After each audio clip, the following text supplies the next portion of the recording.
학생, 남의 가게 앞에서 얼어 죽으려고 한장했어? 사장님, 혹시 그 라면 국물 버리실 거예요? 영하 10도 20살 우진은 망해가는 정비소 앞에서 쓰러졌습니다. 피 한 방울 섞이지 않은 할머니의 수술비로 전 재산을 쏟아부은 대가였죠. 우진을 살린 건 5년째 술병을 놓지 못하는 폐인 정비사였습니다. 정비소 구석에는 5년 동안 아무도 손대지 못한 차가 있었어요. 우진은 들키면 쫓겨날 걸 알면서도 밤마다 그 차 밑으로 기어 들어갔습니다. 석 달 뒤 양복 입은 남자들이 100억을 내밀었습니다. 도대체 그 차 안에는 어떤 비밀이 있었던 걸까요? 그리고 우진은 왜 100억을 찢어버렸을까요? 사연 시작 전 구독과 좋아요로 함께 해주세요. 20살이 된 장우진의 전 재산은 1,000만 원이었습니다. 보육원에서 정착금으로 받은 500만 원으로 월세방을 구하고 곰팡 내나는 반지하 단칸방에서 컵라면으로 끼니를 때우며 악착같이 모은 돈이었죠. 새벽 배송 알바를 하고 주말엔 식당 설거지를 하고 밤에는 편의점 야간 근무까지 하루 24시간 중 우진이 온전히 등을 붙이고 자는 시간은 고작 4시간. 은행 어플에 찍힌 잔고를 확인할 때마다 우진은 마른 침을 삼켰습니다. 이 돈이면 작은 전셋방 하나쯤은 구할 수 있겠거니 싶었거든요. 보증금을 걸고 나면 남는 돈으로 반년쯤 버티면서 정비사 자격증을 따는 게 그의 유일한 계획이었습니다. 그런데 그날 오후 전화 한 통이 우진의 계획을 송두리째 뒤흔들었어요. 보육원 앞 분식집 강금숙 할머니가 쓰러지셨다는 소식이었습니다. 우진은 슬리퍼 차림 그대로 병원으로 내달렸어요. 12월에 찬바람이 귓불을 에웠지만 느낄 겨를도 없었죠. 응급실 복도에 도착했을 때 할머니는 이동식 침대 위에 덩그러니 누워 계셨습니다. 형광등 불빛 아래 드러난 할머니의 얼굴은 종이장처럼 창백했고 입술엔 핏기가 사라진 지 오래였어요. 산소 마스크 너머로 가쁜 숨소리만 희미하게 새어나왔죠. 보호자 연락이 되지 않는다는 이유로 수술 동의서조차 받지 못한 채 할머니는 차가운 복도에 방치되어 있었어요. 1분 1초가 급한 상황에 지나가는 의료진도 간호사도 눈길조차 주지 않았습니다. 가족분이 오셔야 수술 진행이 가능합니다. 나중에 책임 소재 때문에 안 돼요. 간호사의 단호한 목소리에 우진의 심장이 쿵 내려앉았습니다.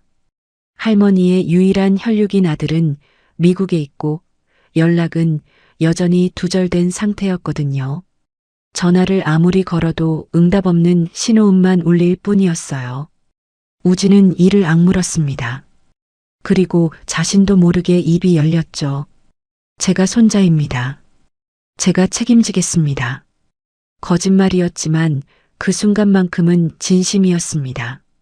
피 한 방울 섞이지 않은 남남이었어도 우진에게 금숙은 세상에서 유일하게 자신을 도와주었던 사람이었으니까요. 원무과에서 수술비와 입원비 보증금을 요구했을 때 우진의 발걸음은 자연스럽게 은행을 향했어요. 창구 앞에 선 그의 손이 가늘게 떨렸습니다.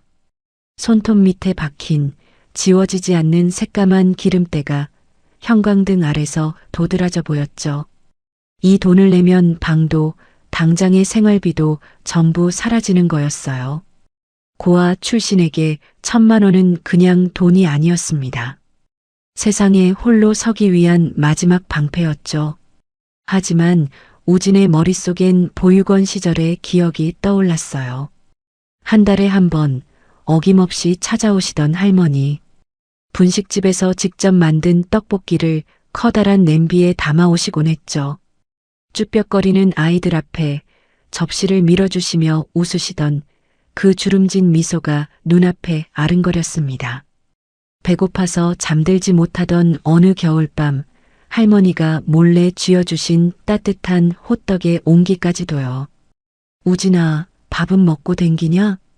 아이들이 남김없이 먹는 모습을 바라보시며 눈가를 훔치시던 할머니의 뒷모습이 선명하게 떠올랐어요. 우진은 떨리는 손으로 출금 전표를 작성했습니다. 1,000만 원 전액 인출. 은행원이 한 번 더 확인하시겠냐고 물었지만 우진은 눈을 질끈 감고 고개를 저었어요. 수술은 성공적이었습니다. 하지만 안도의 한숨을 쉴 틈도 없이 항암 치료비와 입원비 고지서가 독촉장처럼 날아들었어요. 위암 말기라는 진단서를 받아든 우진의 손이 부들부들 떨렸죠. 남은 돈은 순식간에 바닥을 드러냈고 우진은 신용카드를 긁기 시작했습니다. 그것도 모자라 사채에까지 손을 대야 했죠. 우진은 낮에는 공사장에서 시멘트 포대를 나르고 밤에는 대리운전 핸들을 잡았습니다. 새벽 4시에 잠들어 7시면 다시 일어나는 생활이 계속됐어요. 손바닥에는 굳은 살이 겹겹이 박였고 발 뒤꿈치는 갈라져 피가 배어 나왔죠. 어느 날 밤 코를 기다리다 코피가 쏟아졌습니다. 붉은 피가 운전대 위로 뚝뚝 떨어지는 걸 보면서도 우진은 휴지로 대충 맞고 다음 콜을 받았어요. 병원에 갈 시간도 돈도 없었으니까요. 그러나 지극정성도 병마를 이기진 못했습니다. 병세가 급격히 악화된 어느 밤 금숙이 우진의 손을 잡았어요. 한때 떡볶이를 휘휘 저으시던 그 손은 이제 뼈만 앙상하게 남아 있었죠. 푸른 핏줄이 울퉁불퉁 튀어나온 손등 위로 검버섯이 점점이 박혀 있었습니다. 손가락 마디마디가 깊게 패여 있었고 분식집을 하며 베이고 데인 흔적들이 희미한 흉터로 남아 있었어요. 우진아, 미안하다. 네가 악착같이 모은 돈인데 이 늙은이 때문에. 할머니의 목소리는 바람 빠진 풍선처럼 힘이 없었습니다. 우진은 고개를 세차게 저었어요. 할머니, 무슨 말씀이세요? 전 괜찮아요. 할머니가 빨리 나으시기만 하면 돼요. 저랑 같이 오손도손 살아요. 하지만 할머니는 희미하게 미소 지으셨습니다. 그것이 금숙의 마지막이었어요. 잡고 있던 손의 힘이 스르르 풀리며 침대 시트 위로 툭 떨어졌습니다. 장례식장은 썰렁했습니다. 미국에 있는 아들은 끝내 나타나지 않았고 우진이 홀로 상주 자리를 지켰어요. 조문객이라곤 옆 가게 주인 한두 명이 전부였죠. 국화꽃 향기가 텅 빈 공간에 무겁게 퍼져나갔습니다. 영정 속 할머니는 여전히 주름 가득한 얼굴로 웃고 계셨어요. 우진은 그 미소를 바라보다 끝내 무릎을 꿇고 말았습니다. 숨죽여 흐느끼는 그의 어깨가 한참을 들썩였어요. 형광등 불빛 아래서 그의 그림자만이 길게 늘어져 있었죠. 병원비를 정산하고 장례를 치르고 나니 남은 건 2,000만 원의 빚이었습니다. 카드빚의 사채까지 독촉 전화가 하루에도 몇 통씩 쏟아졌어요. 월세가 석 달째 밀리자 집주인이 짐을 내놓으라 소리쳤고 우진은 낡은 배낭 하나만 들고 방을 나와야 했습니다. 배낭 안에는 할머니가 생전에 직접 떠서 주신 회색 목도리 한 장이 전부였죠. 올이 군데군데 풀린 그 목도리에서 희미하게 분식집 기름 냄새와 할머니 냄새가 났어요. 빚쟁이들의 전화를 피하다 결국 휴대전화마저 끊겼습니다. 영하 10도의 한파가 몰아치는 밤, 우진은 갈 곳 없이 거리를 헤맸어요. 며칠을 굶은 탓에 다리가 휘청거렸고 손끝은 감각을 잃은 지 오래였습니다. 할머니의 목도리를 목에 칭칭 감았지만 뼛속까지 파고드는 추위는 막을 수가 없었죠. 그때 눈에 들어온 것이 낡은 간판이었어요. 정관의 카센터. 덜렁거리는 철판 글씨 사이로 녹이 슬어 있었고 반쯤 내려간 셔터 틈으로 난로 불빛이 희미하게 새어나왔습니다. 그 작은 불빛이 얼어붙은 우진의 눈에는 마지막 희망처럼 보였어요. 우진은 더 이상 버틸 수가 없었습니다. 허기와 추위가 한꺼번에 덮쳐오더니 시야가 핑 돌며 흐려졌고 그대로 카센터 앞 시멘트 바닥에 쓰러지고 말았죠. 정비소 안에서 혼자 소주를 마시던 기철은 밖에서 둔탁한 소리를 들었습니다. 5년째 매일 밤 술로 하루를 마감하던 그였어요. 교통사고로 아내와 20살 아들을 한꺼번에 잃은 뒤로 세상에 미련이 없었죠. 귀찮다는 듯 문을 열었다가 쓰러져 있는 청년을 발견하고 움찔했어요. 창백한 얼굴에 파랗게 질린 입술. 그 모습을 보는 순간 5년 전 사고 현장에서 마지막으로 본 아들의 얼굴이 겹쳐 보였습니다. 기철의 손이 덜덜 떨렸어요. 그는 우진의 코 밑에 손가락을 갖다 댔습니다. 미약하지만 숨결이 느껴지자 그제야 안도의 한숨이 터져나왔죠. 기철은 우진을 업고 정비소 안쪽 쪽방으로 들어갔습니다. 난로 옆에 눕히고 젖은 옷을 벗긴 뒤 낡은 이불을 덮어주었어요. 그리고 밤새 우진의 이마에 손을 얹어 열이 나는지 확인했습니다. 마치 잃어버렸던 아들을 돌보듯 자신도 모르게 그러고 있었죠. 다음 날 아침 라면 끓는 냄새에 우진이 눈을 떴습니다. 기철은 말없이 찌그러진 냄비째 라면을 밀어주었고 우진은 허겁지겁 그것을 비웠어요. 면발을 씹을 새도 없이 삼키고 국물 한 방울까지 손가락으로 닦아낸 뒤 우진은 무릎을 꿇었습니다. 갈 곳이 없습니다. 일 시켜주세요. 밥값은 반드시 하겠습니다. 기철은 코웃음을 쳤어요. 내 코가 석자야. 가게도 곧 망할 판인데. 세 사람은 무슨. 그는 매몰차게 등을 돌리고 소주병을 집어들었습니다. 하지만 우진은 나가지 않았어요. 대신 구석에 놓인 빗자루를 들고 어지러운 정비소 바닥을 쓸기 시작했죠. 공구며 폐부품이며 뒤엉킨 것들을 하나하나 정리하는 청년의 뒷모습을 기철은 멍하니 바라보았습니다. 20살, 죽은 아들과 같은 나이였어요. 그 눈빛 속에서 삶에 대한 처절한 의지가 읽혔습니다. 기철은 막 따르던 소주병 뚜껑을 다시 닫고 깊은 한숨을 내쉬었어요. 거기 구석에 있어. 밥은 줄 테니까. 그렇게 두 사람의 인연이 시작되었습니다. 아들을 잃고 폐인처럼 살아가던 남자와 전 재산을 바쳐 할머니를 떠나보낸 청년. 운명이 이 망해가는 정비소에서 어떤 기적의 시동을 걸게 될지 아직 그 누구도 알지 못했죠. 우진은 정식 직원이 아니었습니다. 그냥 얹혀 사는 식객이었죠. 기철은 첫날부터 정비복 대신 때 묻은 앞치마를 던져주었어요. 기름밥 아무나 먹는 거 아니야. 청소나 해. 그 말투엔 가시가 잔뜩 박혀 있었습니다. 우진은 고개를 숙이고 앞치마를 받았어요. 어차피 갈 곳도 없었으니까요. 그날부터 우진의 하루는 새벽 5시에 시작됐습니다. 겨울 새벽의 어둠 속에서 눈을 뜨면 입김이 하얗게 피어올랐어요. 우진은 이불을 박차고 일어나 마당을 쓸고 공구함의 렌치와 스패너를 기름걸레로 한 자루씩 닦았습니다.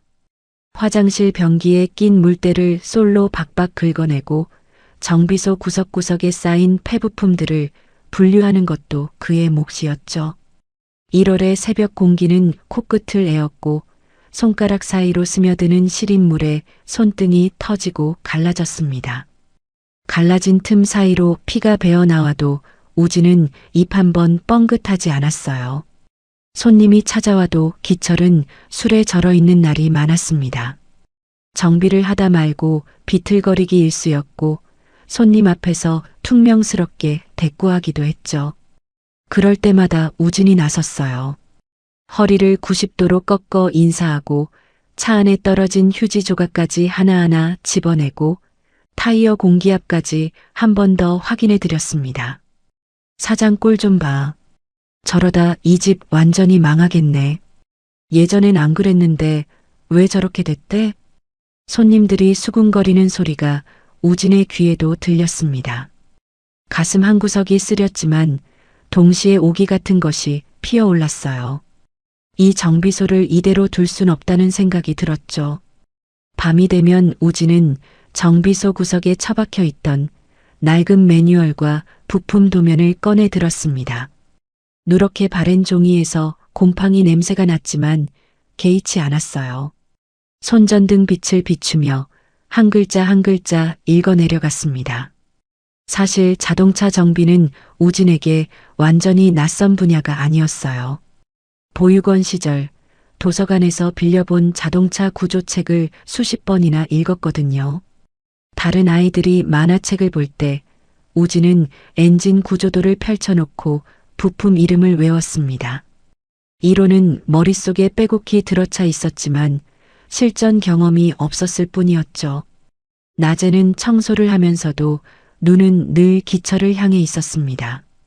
엔진 오일을 갈 때 손목을 어떻게 꺾는지, 브레이크 패드를 분해할 때 힘을 어디에 주는지, 기철의 손동작 하나하나를 우진은 머릿속에 새겼어요. 밤마다 구석에 앉아 허공에 손을 움직여가며 복습했습니다. 그의 노트에는 기철이 쓰는 공구 순서와 작업 동선이 빼곡히 적혀 있었죠. 그러던 어느 날이었습니다. 청소를 하다가 정비소 가장 구석진 곳에서 검은 방수포로 덮인 커다란 물체를 발견했어요. 먼지가 켜켜이 쌓인 것으로 보아 오랫동안 손대지 않은 게 분명했죠. 마치 누군가 일부러 세상의 눈에서 숨겨둔 것 같았습니다. 우진은 조심스럽게 방수포 끝자락을 걷어냈어요. 그 아래로 모습을 드러낸 것은 구형 가크렌저였습니다. 한때는 품이 있었을 검은 차체가 먼지에 파묻혀 빛을 잃고 있었어요. 앞유리엔 거미줄처럼 금이 가 있었고 범퍼는 찌그러져 있었죠. 운전석 문짝에는 긁힌 자국이 선명했습니다. 거기서 뭐 하는 거야? 등 뒤에서 불호령이 떨어졌습니다. 기철이 시뻘겋게 달아오른 얼굴로 다가오고 있었어요. 눈에 핏줄이 섰고 주먹이 부들부들 떨리고 있었습니다. 그 차에 손 떼면 당장 쫓겨날 줄 알아. 기철은 거칠게 우진을 밀쳐내고 방수포를 다시 덮었어요. 방수포를 여미는 손끝이 떨리고 있었습니다. 그날 밤 기철은 평소보다 2배는 많은 술을 마셨어요. 쪽방 너머로 흐느끼는 소리가 새벽까지 이어졌죠. 우진은 잠을 이루지 못한 채 그 소리를 들었습니다. 며칠 뒤 우진은 동네 철물점 아저씨에게서 그 차의 사연을 듣게 됐어요. 5년 전 기철의 아내와 20살 아들이 그 차를 타고 나갔다가 교통사고로 세상을 떠났다고요. 아들 생일이었는데 케이크를 사러 가던 길이었다고 했습니다. 기철은 그날 이후로 그 차에 손도 대지 못한 채 술로 세월을 지워가고 있었던 거였어요. 우진의 가슴이 먹먹해졌습니다. 저 차는 단순한 고철이 아니었어요. 기철에게는 가족의 마지막 온기가 남아있는 유품이었죠. 동시에 차마 직면하지 못하는 상처이기도 했습니다. 그날 밤 우진은 결심했어요. 저 차를 고치는 것이 기철의 마음을 고치는 길이라고요. 기철이 만취해 코를 골며 잠든 새벽 2시 우진은 살금살금 일어났습니다. 손전등 하나를 입에 물고 방수포 안으로 기어 들어갔어요. 낡은 칫솔과 헌 걸레를 꺼내 엔진룸의 묵은 기름때를 조금씩 닦아내기 시작했습니다. 한 번에 너무 많이 하면 들킬 테니 손바닥 한 뼘 크기만 닦고 멈추었죠. 단순히 닦는 것에서 그치지 않았어요. 부식된 배선을 발견하면 절연 테이프로 꼼꼼히 감았고 느슨해진 볼트는 손톱깎이 줄로 갈아가며 조였습니다. 보육원에서 외웠던 도면들이 머릿속에서 하나씩 펼쳐졌어요. 어떤 배선이 어디로 연결되는지, 이 부품이 어떤 역할을 하는지 손이 저절로 움직였죠. 새벽 4시가 되면 방수포를 원래대로 덮고 아무 일 없었다는 듯 제자리로 돌아갔습니다. 낮에는 여전히 빗자루를 들었습니다. 기철에게 동작이 굼뜨다고 구박받고 국이 싱겁다고 핀잔을 들었어요. 하지만 밤이 되면 우진은 전혀 다른 사람으로 변했습니다. 손전등 불빛 아래서 그의 손끝은 마치 오랜 경력의 정비사처럼 정확하고 섬세하게 움직였죠. 3개월이 흘렀습니다. 먼지 구덩이였던 각그랜저의 엔진룸이 조금씩 달라지고 있었어요. 은은한 금속 광택이 돌기 시작했고 뒤엉켜 있던 배선들이 제자리를 찾아갔죠. 어느 날 오후 기철이 정비를 하다가 짜증을 냈습니다. 아씨, 신밀리 어디 갔어? 공구함을 뒤지는 기철의 손이 분주하게 움직였어요. 그 순간 청소를 하던 우진이 다가와 공구함에서 스패너 하나를 집어 기철의 손에 쥐어주었습니다. 여기요. 기철의 손이 멈췄어요. 그는 우진을 빤히 쳐다보았습니다. 너 이게 10mm인지 어떻게 알았어? 우진의 어깨가 움찔했습니다. 그냥 사장님이 쓰시는 거 많이 봐서요. 둘러댔지만 기철의 눈빛은 예리했어요. 그는 우진의 손을 잡아 뒤집었습니다. 손바닥엔 굳은 살이 박혀 있었고 손톱 밑에는 아무리 씻어도 지워지지 않는 기름때가 검게 끼어 있었죠. 빗자루만 잡은 손이 아니었습니다. 기철은 아무 말 없이 손을 놓았어요. 하지만 그날 밤 기철은 잠을 이루지 못했습니다. 저 청년이 대체 언제부터 공구를 만진 거지? 그리고 왜 하필 그 차를? 며칠 뒤 기철은 퇴근하는 척하고 정비소 밖 어둠 속에 숨어 있었습니다. 불이 꺼진 정비소에서 희미한 불빛이 새어나왔어요. 살금살금 다가가 창문 틈으로 안을 들여다보니 우진이 손전등을 입에 물고 각그랜저 밑으로 들어가는 모습이 보였습니다. 기철의 심장이 덜컥 내려앉았어요. 당장 뛰어들어가 호통을 치려고 했습니다. 하지만 우진의 얼굴을 본 순간 발이 얼어붙었어요. 손전등 불빛에 비친 그 눈빛이 너무나 진지하고 경건했거든요. 마치 세상에서 가장 소중한 것을 다루는 사람의 눈빛이었습니다. 조금만 기다려. 내가 다시 달리게 해줄게. 우진이 차 밑에서 중얼거리는 소리가 들렸어요. 그 순간 기철의 가슴 속에서 무언가가 와르르 무너져 내렸습니다. 입을 틀어막고 고개를 돌렸지만 눈물이 손가락 사이로 흘러내렸어요. 5년 동안 외면해왔던 그 차를 피 한 방울 섞이지 않은 청년이 밤마다 살려내고 있었던 겁니다. 다음 날 아침이었습니다. 우진이 늘 하던 대로 빗자루를 들려는 순간 기철이 무언가를 던졌어요. 낡은 공구 세트였습니다. 가죽 케이스가 달아해졌지만 안에 든 공구들은 기름칠이 잘 되어 윤기가 흘렀죠. 기철이 젊은 시절부터 써온 물건이었습니다. 청소는 끝났다. 기철의 목소리가 떨렸습니다. 오늘부터 나사 푸는 법부터 다시 배워. 제대로 못하면 국물도 없어. 우진의 눈가가 뜨거워졌어요. 공구 세트를 두 손으로 받아든 그의 손이 미세하게 떨리고 있었습니다. 3개월 동안 빗자루를 쥐었던 손이 드디어 스패너를 쥘 자격을 얻은 거였죠. 기철은 등을 돌렸지만 그의 눈가도 붉어져 있었습니다. 멈춰있던 각그랜저의 엔진에 그리고 멈춰있던 두 남자의 가슴에도 비로소 희망이라는 이름의 시동이 걸리고 있었습니다. 기철에게 정식으로 정비를 배우기 시작했지만 수업은 지독했습니다. 기철은 우진에게 기본기만 무한 반복시켰어요. 기본이 안 되면 아무것도 못해. 다시 우진은 손가락 끝이 짓무르도록 볼트를 조이고 풀었습니다. 그러던 어느 날 새벽 6시 정비소 셔터를 두드리는 다급한 소리가 들렸습니다. 겨울 새벽의 공기가 채 가시지 않은 시간이었어요. 우진이 잠결에 눈을 비비며 문을 열어보니 곱사등이 허리를 한 노인 한 분이 울상으로 서 계셨습니다. 콩나물 트럭을 모는 영세 노점상 할아버지였어요. 빛바랜 점퍼 사이로 내복깃이 보였고 고무장갑을 낀 손이 파들파들 떨리고 있었습니다. 시동이 안 걸려. 오늘 장사 못하면 우리 손녀 밥 먹일 돈도 없는데. 할아버지의 눈가가 붉게 물들어 있었어요. 다른 카센터에선 수리비로 50만 원을 불렀다고 했습니다. 할아버지에게 50만 원은 한 달 생활비나 다름없었죠. 트럭 없이는 당장 내일부터 먹고 살 길이 막막해지는 거였어요. 기철은 전날 밤 술에 취해 아직 잠들어 있었습니다.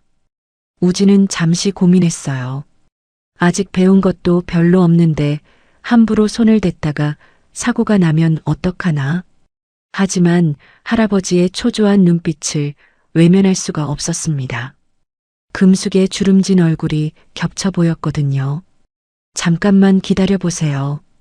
우진은 본네트를 열고 엔진 소리에 귀를 기울였어요. 스타터 모터가 돌아가는 소리, 연료 펌프가 작동하는 소리. 보육원에서 수백 번 읽었던 매뉴얼의 페이지들이 머릿속에서 펼쳐졌습니다. 배선 상태를 확인하고 퓨즈박스를 열어보았어요. 이건 비싼 부품 문제가 아니었습니다. 단순한 퓨즈 접촉 불량이었죠. 50만 원을 불렀다던 카센터는 할아버지의 무지를 이용해 바가지를 씌우려 했던 거였어요. 우진은 부품함에서 500원짜리 퓨즈를 꺼내 교체했습니다. 헐거워진 배선은 케이블 타이로 꼼꼼히 정리해 주었어요. 할아버지가 옆에서 안절부절 못하며 지켜보는 동안 우진의 손은 침착하게 움직였습니다. 시동 한번 걸어보세요. 할아버지가 떨리는 손으로 키를 돌리자 트럭 엔진이 경쾌하게 살아났어요. 부르릉 소리와 함께 트럭이 몸을 떨었습니다. 됐어. 됐다고. 할아버지가 환호하며 꼬깃꼬깃한 1,000원짜리 몇 장을 꺼내 밀었어요. 손등에 검버섯이 핀 그 손이 떨리고 있었습니다. 하지만 우진은 고개를 저었어요. 부품값 500원이면 됩니다. 아니 이 사람아, 그게 말이 돼? 할아버지, 저도 어릴 때 누가 사주신 500원짜리 떡볶이 먹고 컸어요. 이건 그 빚 갚는 겁니다. 어서 가세요. 할아버지는 연신 고개를 숙이며 트럭에 실려있던 두유한 박스를 문 앞에 내려놓고 떠났어요. 동트는 하늘 아래로 콩나물 트럭이 덜컹거리며 사라지는 모습을 보며 우진은 가슴속에서 뜨거운 것이 차오르는 걸 느꼈습니다. 자신의 손이 누군가를 살릴 수 있다는 사실에 온몸이 전율했어요. 자신감을 얻은 우진은 다시 밤마다 각그랜저 수리에 박차를 가했습니다. 엔진을 분해하고 부품 하나하나를 점검했어요. 문제는 엔진의 핵심 부품이 심하게 마모되어 있다는 거였습니다. 이걸 교체하지 않으면 차는 절대 제대로 달릴 수 없었죠. 하지만 각그랜저는 이미 단종된 지 오래된 모델이었어요. 폐차장을 뒤지고 중고 부품상에 전화를 돌려봐도 맞는 부품을 구할 수가 없었습니다. 우진은 정비소 구석에 방치된 낡은 선반과 밀링 머신을 발견했어요. 녹이 슬고 먼지가 켜켜이 쌓여 있었지만 기본 구조는 멀쩡했습니다. 우진은 며칠에 걸쳐 기계를 닦아내고 기름칠을 하며 되살려냈어요. 없으면 만든다. 우진은 폐차장에서 수거해온 버려진 부품들을 녹이고 깎기 시작했습니다. 보육원 시절 읽었던 금속 가공 책의 내용을 떠올리며 0.01mm의 오차도 허용하지 않는 정밀한 작업을 이어갔어요. 밤새 쇠 깎는 소리가 새나가지 않도록 두꺼운 이불로 기계를 덮고 귀마개를 낀 채 작업했습니다. 쇠 부스러기가 얼굴에 튀어도 눈이 따가워도 멈추지 않았어요. 새벽 4시가 되면 손을 멈추고 모든 흔적을 지운 뒤 아무 일 없었다는 듯 잠자리에 들었죠. 일주일이 걸렸습니다. 손끝이 쇠 부스러기에 찔려 피멍이 들고 눈이 충혈되었지만 우진은 멈추지 않았어요. 그리고 마침내 각그랜저에 꼭 맞는 피스톤 링이 완성됐습니다. 손바닥 위에 올려놓은 작은 금속 링이 형광등 불빛 아래서 은빛으로 빛났어요. 우진은 그 작은 부품을 한참 동안 바라보았습니다. 떨리는 마음으로 엔진 재조립에 들어갔어요. 기철에게 배운 볼트 조이기 1000번이 이때 빛을 발했죠. 손끝에 전해지는 토크의 느낌이 정확히 감이 왔어요. 너무 헐거워도 너무 꽉 조여도 안 되는 그 미묘한 경계를 손가락이 기억하고 있었습니다. 동트기 직전 새벽, 드디어 모든 조립이 끝났습니다. 우진은 천천히 운전석에 앉았어요. 5년 동안 아무도 앉지 않았던 자리였죠. 가죽 시트에서 희미하게 담배 냄새와 꽃향기가 섞인 냄새가 났습니다. 기철 아내의 향수 냄새일 거라고 우진은 생각했어요. 대시보드 위에는 먼지가 수북했지만 누군가의 손때가 묻어있는 흔적이 느껴졌습니다. 손이 떨렸습니다. 키를 꽂았어요. 제발, 제발. 눈을 질끈 감고 키를 돌렸습니다. 스타터 모터가 돌아가는 소리가 들렸어요. 1초, 2초. 그리고 부드럽고 묵직한 배기음이 정비소 전체를 울렸습니다. 끼릭거리는 잡음 없이 마치 처음 출고될 때처럼 안정적인 엔진음이었어요. 죽어있던 심장이 다시 뛰는 소리였습니다. 우진은 핸들에 얼굴을 묻고 흐느꼈어요. 할머니를 보내고 거리에서 쓰러지고 빗자루를 쥐며 버텼던 날들이 한꺼번에 밀려왔습니다. 무슨 소리야? 불났어?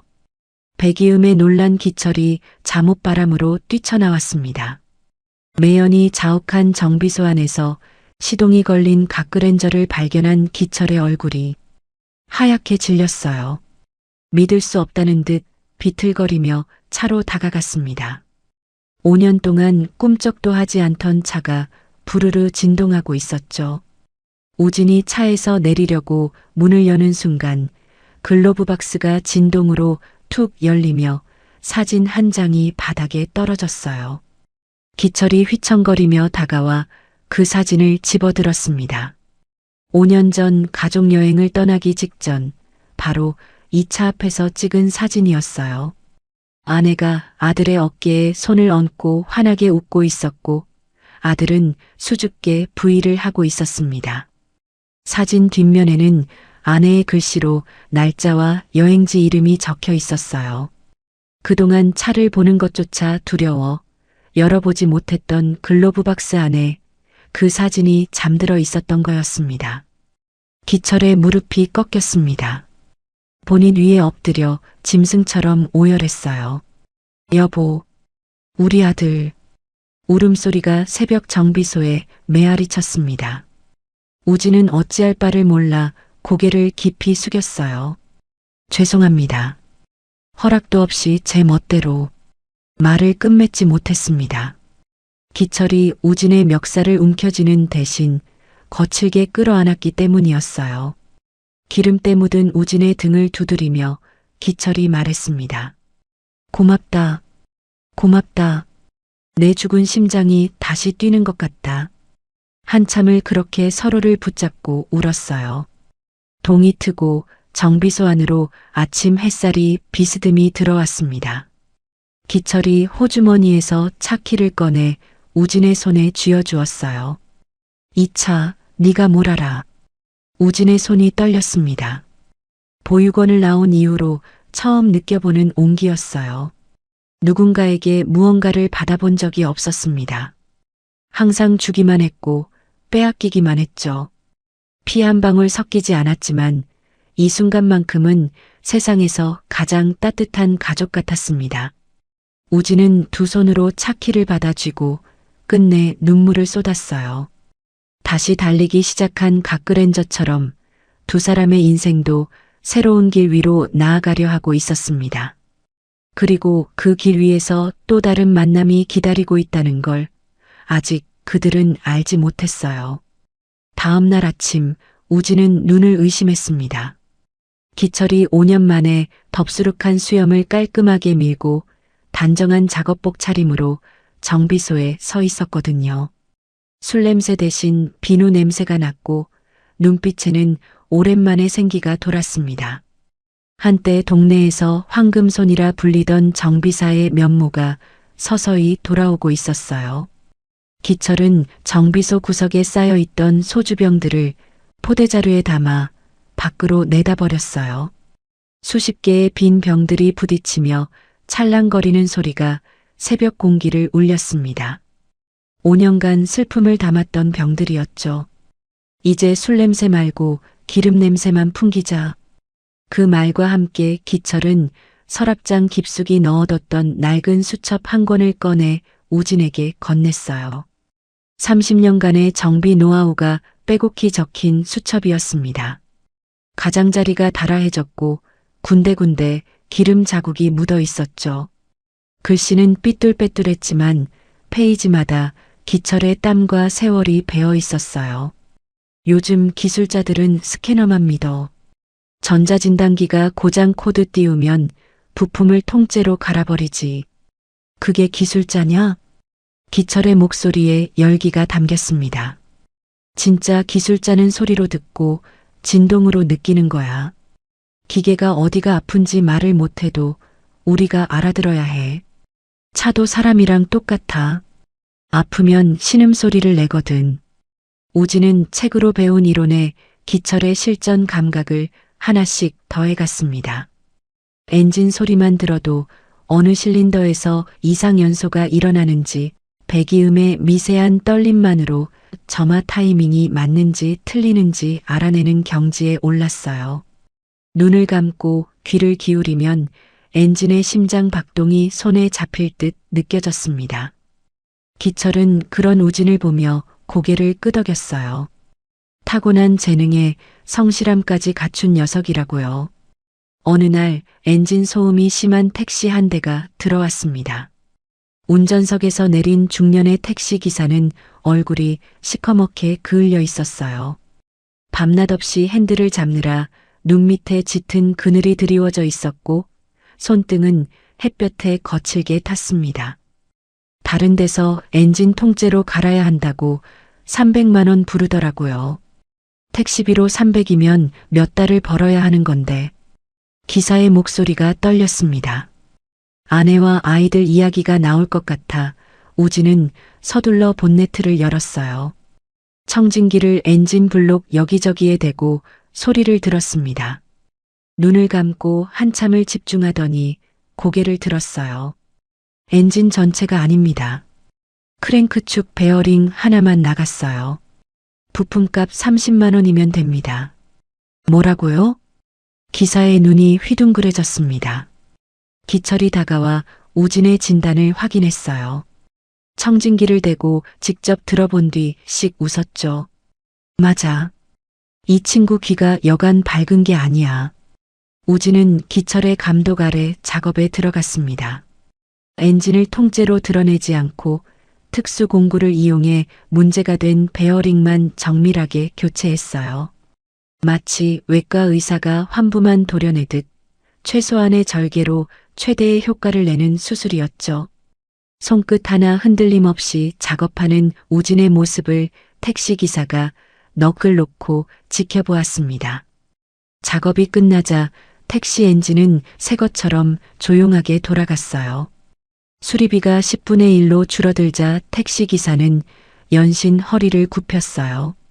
그리고 차에 올라타자마자 무전기를 집어들었습니다. 아, 전체 알림. 지금 사거리 하루모터스 가지 마라. 거기 도둑놈들이야. 건너편 정간에로 와라. 여기에 귀신 씌인 놈이 하나 있는데 소리만 듣고 차를 고친다. 수리비는 껌값이야, 껌값. 그날부터 소문이 삽시간에 퍼졌습니다. 파리만 날리던 정비소 앞에 택시와 용달차들이 줄을 서기 시작했어요. 아침부터 저녁까지 예약이 꽉 찼고 밀린 차들이 골목까지 늘어서는 진풍경이 벌어졌죠. 부품이 단종되어 다른 데서 수리를 거절당했던 올드카 차주들도 전국에서 찾아왔습니다. 90년대 프라이드, 르망, 스텔라. 폐차장 직전의 차들이 정관의 카센터 앞에 모여들었어요. 차주들은 하나같이 이 차만큼은 버릴 수 없다고 했습니다. 돌아가신 부모님께 물려받은 차, 신혼 때 타던 차, 아이들을 키우며 함께한 차. 그들에게 차는 단순한 철덩어리가 아니라 추억 그 자체였죠. 우진은 낮에는 일반 정비를 하고 밤에는 선반과 밀링 머신을 돌려 없는 부품을 직접 깎아냈습니다. 쇠를 깎는 소리가 새벽까지 이어졌고 그의 눈은 항상 충혈되어 있었죠. 손가락 끝이 쇠 부스러기에 찔려 피딱지가 앉았지만 멈추지 않았습니다. 기철은 우진이 깎아낸 부품을 완벽하게 조립하며 과거 황금손이라 불리던 시절의 감각을 완전히 되찾았어요. 두 사람의 손끝에서 죽어가던 차들이 하나둘 되살아났습니다. 고장난 차는 있어도 버려야 할 차는 없습니다. 우진의 그 말은 곧 정관의 카센터의 신념이 됐어요. 정비소가 활기를 띠자 기철은 밀린 월세와 공과금부터 갚았습니다. 그리고 우진에게 생애 첫 월급 봉투를 건넸어요. 누런 봉투 안에 현금이 빼곡히 들어 있었죠. 자, 이번 달 네 몫이야. 우진의 손이 떨렸습니다. 태어나서 처음 받아보는 월급이었어요. 봉투를 열어보니 새 지폐가 아니라 구겨진 10,000원짜리들이었지만 그 무게감은 세상 어떤 것보다 무거웠습니다. 그 돈으로 우진은 밀린 비닐불을 갚고 자기 옷 대신 기철의 새 안전화를 샀어요. 기철의 낡은 안전화는 앞코가 터져 양말이 비칠 지경이었거든요. 나머지는 금숙 할머니 납골당에 올릴 국화꽃을 사는데 썼습니다. 할머니 영정 앞에 꽃을 놓으며 우진은 속으로 인사했어요. 할머니, 이제 밥값은 하고 있어요. 기철은 새 안전화를 신어보며 투덜거렸습니다. 이런데 돈 쓸 거면 네 밥이나 제대로 먹어.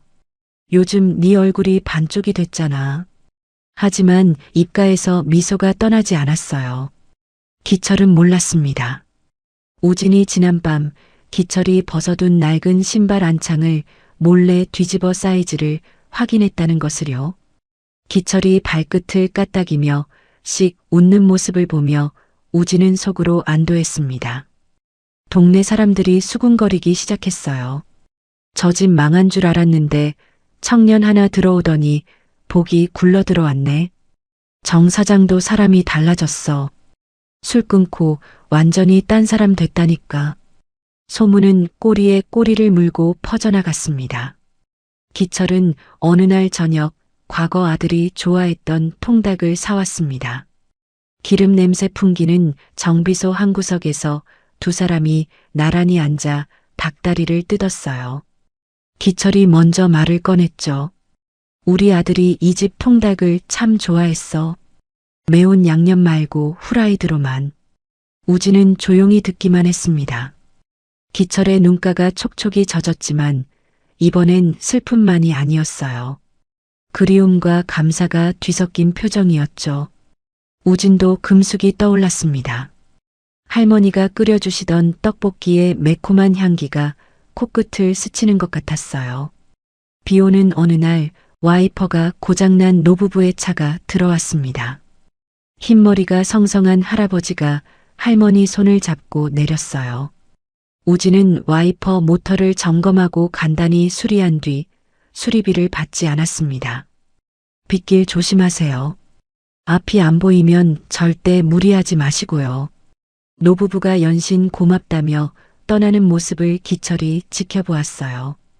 빗속으로 사라지는 그 차의 후미등을 바라보며 기철은 과거 자신이 돈만 쫓느라 놓쳤던 기술자의 양심이라는 게 뭔지 다시금 깨달았습니다.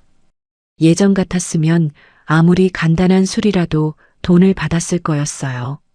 하지만 정비소가 번창할수록 새로운 문제가 고개를 들었어요. 매출은 늘었는데 장부 정리가 주먹구구식이라 돈이 어디로 새는지 파악이 안 됐습니다. 부품 재고가 맞지 않아 손님을 헛되이 기다리게 하는 일도 잦아졌죠. 어느 날 예약 손님의 차를 고치려 부품 박스를 뜯었는데 주문한 브레이크 패드 대신 엉뚱한 와이퍼가 한 박스 쏟아져 나왔습니다. 기철이 날짜를 착각해 발주를 잘못 넣은 거였죠. 아이고, 사장님. 오늘 차 못 쓰면 저 지방 출장 못 가요. 손님의 항의에 기철과 우진은 진땀을 뻘뻘 흘려야 했습니다. 숫자가 빼곡한 영수증 더미는 기름 묻은 손으로는 감당이 안 되는 괴물 같았습니다. 기술만으로는 메울 수 없는 빈틈이 점점 커지고 있었습니다. 우진의 손은 기계를 고칠 수 있었지만 숫자와 서류 앞에서는 무력했어요. 그리고 그 빈틈을 메워줄 똑 부러지는 해결사가 곧 뜻밖의 모습으로 나타나게 됩니다. 어느 오후 정비소 앞에 레카차 한 대가 멈춰 섰습니다. 레카 위에는 10년 된 구형 고급 세단이 실려 있었어요. 외관은 깨끗하게 관리되어 있었지만 레카에서 내려지는 순간 엔진에서 금속이 갈리는 듯한 굉음이 터져 나왔습니다. 차에서 내린 것은 세련된 차림의 젊은 여성이었어요. 단정하게 정돈된 머리카락과 깔끔한 정장이 눈에 띄었지만 표정은 세상이 무너진 사람처럼 절박해 보였습니다. 23살의 최아라였죠. 아버지가 물려주신 차예요. 다른 데선 전부 수리비가 차값보다 비싸니까 그냥 폐차하라고만 해요. 아라의 목소리가 떨렸습니다. 눈가에 물기가 차올랐지만 애써 참고 있었어요. 기철이 본네트를 열어보았습니다. 한눈에 상태가 심각하다는 걸 알 수 있었어요. 엔진 헤드가 심한 열 변형으로 금이 가 있었고 이 정도면 부품을 통째로 교체해야 하는 상황이었죠. 문제는 이 차종의 엔진 헤드가 이미 단종되어 어디서도 구할 수 없다는 거였습니다. 기철이 고개를 저었어요. 아가씨, 이건 나도 힘들어요. 부품이 없으면 공장장 할아버지가 와도 못 고쳐. 마음 아프겠지만 폐차해. 그 말에 아라의 얼굴이 하얗게 질렸습니다. 그녀는 기철의 손을 덥석 잡았어요. 제발이요. 살려만 주세요. 이 차에는 아직 아버지 냄새가 남아 있어요. 시트에서 핸들에서. 이 차가 없어지면 아버지를 완전히 잃는 것 같아요. 목소리가 갈라졌습니다. 더 이상 눈물을 참을 수 없었는지 볼 위로 물줄기가 흘러내렸어요. 그 모습을 지켜보던 우진의 가슴이 먹먹해졌습니다. 사장님, 제가 한번 해보겠습니다. 우진이 나섰어요. 기철이 의아한 눈으로 쳐다보았습니다. 우진은 청진기를 엔진 블록 곳곳에 대며 소리를 들었어요. 손끝으로 균열 부위를 더듬으며 손상 범위를 정밀하게 파악했습니다. 금속의 미세한 울림까지 느끼며 한참을 집중한 끝에 고개를 들었죠. 헤드 전체를 교환할 필요 없습니다. 균열간 부분만 특수 용접하고 면을 다시 깎아내면 됩니다. 기철의 눈이 커졌어요. 이 녀석아, 그게 말이 쉽지. 머리카락 한 올 두께만 틀어져도 엔진 전체가 못 쓰게 돼. 실패하면 차는 완전히 끝장나는 거야. 알고 있습니다. 하지만 할 수 있습니다. 우진의 눈빛이 결연했어요. 기철은 한참을 그 눈을 들여다보다가 결국 고개를 끄덕였습니다. 좋아. 네가 하고 싶은 대로 해봐.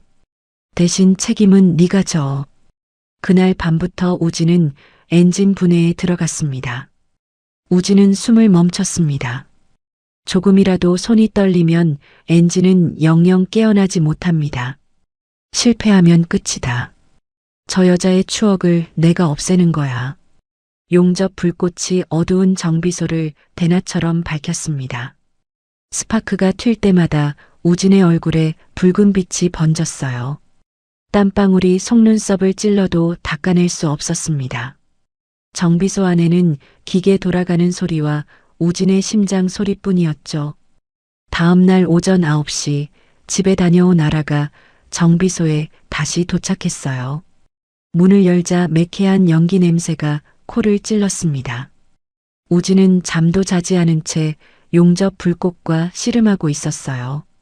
얼굴은 그을음으로 시커멓게 변해 있었고 땀이 작업복을 적셔 등에 달라붙어 있었습니다. 손등에는 용접 불똥의 튄 자국이 빨갛게 올라와 있었죠. 아라는 말없이 생수와 김밥을 내려놓았어요. 우진은 고개만 끄덕이고 다시 작업에 집중했습니다.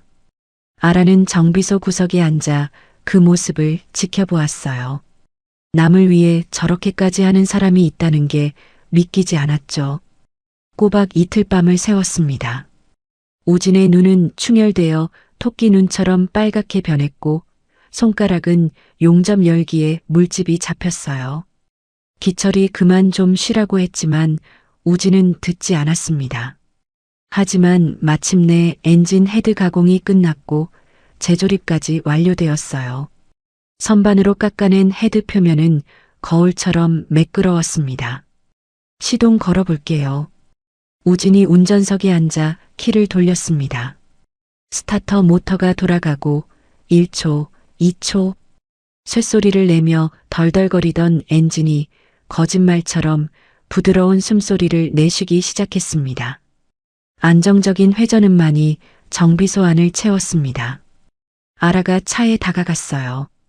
떨리는 손으로 본네트를 어루만지다가 결국 차체에 얼굴을 묻고 펑펑 울기 시작했습니다. 아빠, 차 살았어. 아빠, 차 살았어요. 흐느끼는 소리가 정비소에 울려 퍼졌어요. 우진은 그 모습을 보며 안도의 미소를 지었습니다. 금숙 할머니 장례식 때 혼자 울던 기억이 떠올랐지만 이번엔 슬픔이 아니라 따뜻함이 가슴에 번졌어요. 한참을 운 아라가 눈물을 닦으며 물었습니다. 수리비가 얼마예요? 우진은 부품비와 최소한의 공임만 적힌 메모를 건넸어요. 아라의 눈이 휘둥그레졌습니다.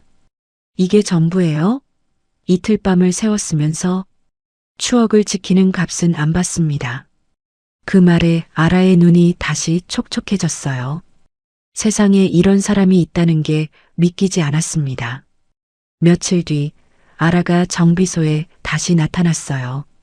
이번엔 정장이 아니라 작업하기 편한 면바지에 운동화 차림이었습니다. 밥값 하러 왔어요. 그녀는 어지러운 사무실로 직행했습니다. 책상 위에 쌓인 영수증 뭉치를 보더니 한숨을 쉬었어요. 경영학 전공답게 손이 빠르게 움직였습니다. 난장판이던 영수증 박스를 뒤엎고 노트북을 펴서 엑셀로 체계적인 장부 정리를 시작했죠. 기철이 못마땅한 듯 투덜거렸어요. 하지만 아라는 기죽지 않았습니다.